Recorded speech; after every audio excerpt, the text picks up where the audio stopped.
Hey, it's India. Today I sent out an email to the folks that are working with me and partnering with me to really get a handle on this weight issue. And the thought was willingness versus weakness. Now I know many of us have heard or seen the scripture where, where you see them saying the flesh is willing, the spirit is willing, but the flesh is weak. Willingness versus weakness. And so when I was looking at that scripture in Matthew, I was thinking in terms of why is the flesh weak when it's the one that we feed all the time? Why is the flesh weak? So, like, because the scripture also says a man can't serve two masters because it'll love one and hate the other, and the one that you serve is the one that's stronger. Well, the flesh is stronger because it's weaker. That makes sense? It's stronger because it's weaker.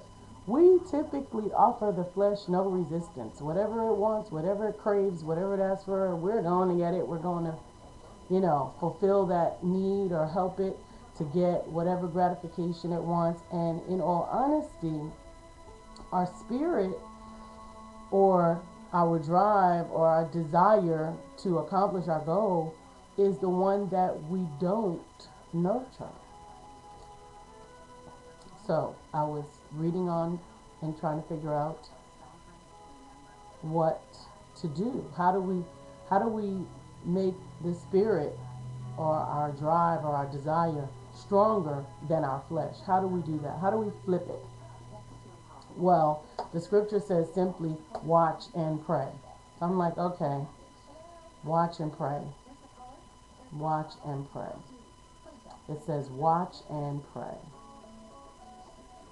Watch and pray. Watch and pray.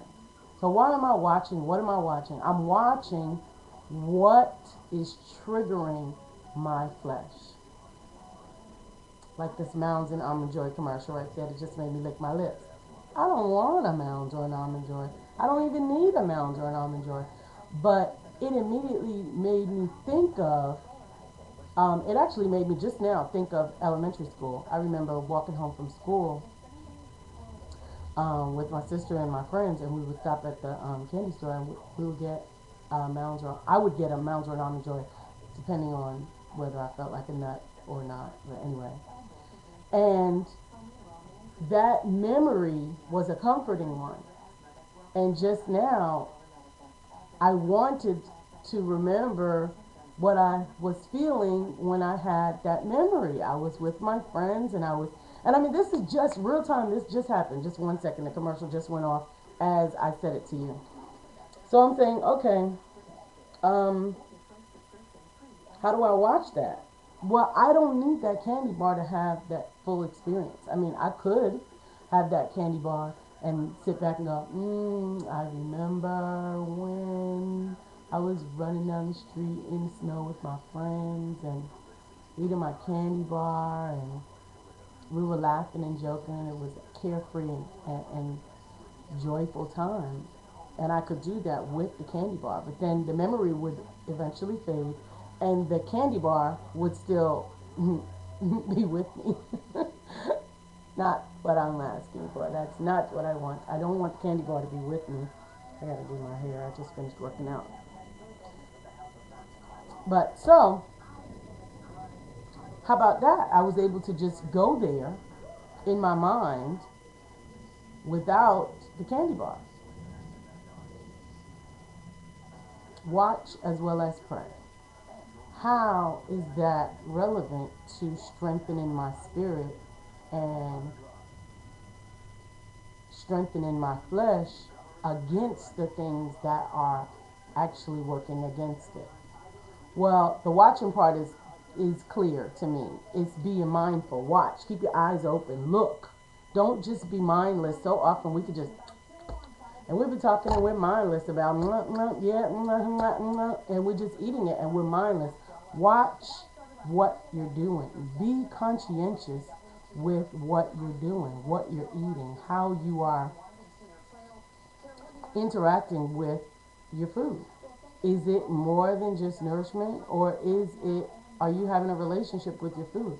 I did. I mean, I had a relationship with my food. I still do. There are times when I'm frustrated or sad or angry or upset and out of control, and I feel like certain foods or certain treats are calming to me. They help me to pull myself back together.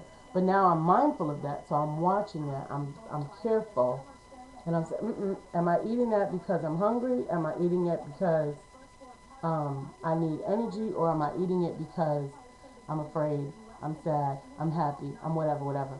Food is not supposed to be in those things, the emotions. Food is supposed to be in the nutrition. So changing my mind or changing our minds is the watch part. Now the pray part comes in. The pray part comes in because I don't care how much I watch or how much I try to do, I am clear of one thing, and that is I cannot do this by myself. I'm clear as crystal. I mean, maybe you can, and if you can, I don't want to take anything from you, but I know that I can't. I know that with God, all things are possible. And I know that without God, I can't succeed in the same way, with the same vigor, with the same progress. So the pray part for me is just very clearly consult God for strength, for direction, for everything, so that I can get from where I am to where it is that I want to go. Yeah. That was my thought for this morning, and I hope that it helps someone the way that it helped me. I'm going to continue to think about it and try to put it into practice today. And in the meantime, you keep walking on water, and I hope that you have a great day.